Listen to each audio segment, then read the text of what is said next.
श्रद्धा यानी mind power, नहीं हमारा मन, श्रद्धा यानी माइंड पावर जो पार्वती है, और शंकर माने विश्वास यानी सोल पावर।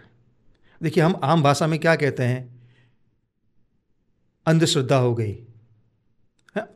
तो अंधश्रद्धा का मतलब क्या, हमारा मन थोड़ा डिग गया या हमारा मन विचलित हो गया, हमारा मन किसी गलत रास्ते पर चला गया, यानी हमारा माइंड पावर था वो डिस्ट्रैक्ट हो गया। तो श्रद्धा माइंड पावर का प्रतीक है, विश्वास यानी सोल पावर, हम किसी पर, हमें इस पर दृढ़ विश्वास है।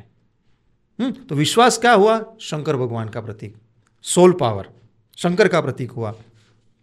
अब देखिए हुआ क्या कि पार्वती जी पूर्व जन्म में क्या थी, सती थी।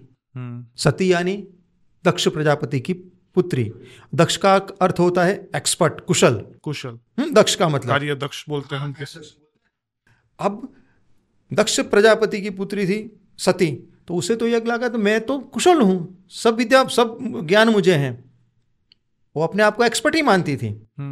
तो क्या हुआ कि जब शंकर भगवान और पार्वती जब जा रहे थे तब राम के दर्शन किए, तो शंकर भगवान ने तो प्रणाम किया, सच्चिदानंद कहकर प्रणाम किया, लेकिन सती ने प्रणाम नहीं किया। जहां से रामचरितमानस की लिखाई शुरू होती है, तुलसीदास जी की, जिसमें ये पहला प्रसंग है। हाँ, तो क्योंकि सती उनका माइंड पावर, मन उस वक्त अपने उनको संचालित कर रहा था उनके जीवन को, तो उन्होंने प्रणाम नहीं किया। शंकर भगवान क्या है, सोल पावर है, तो वो तो जान गए कि राम परम तत्व है, परब्रह्म है, तो उन्होंने पर प्रणाम, क्योंकि वो महाविष्णु के अवतार थे, वो जान गए कि राम कोई सामान्य नहीं है, तो महाविष्णु के अवतार हैं, तो उन्होंने प्रणाम किया। सती ने नहीं किया।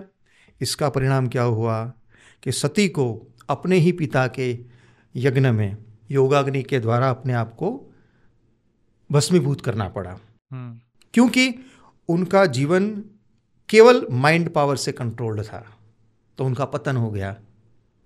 और बाद में फिर क्या हुआ, उन्होंने पार्वती के रूप में जन्म लिया। अब देखिए पार्वती का अर्थ होता है पर्वतराज हिमालय की पुत्री।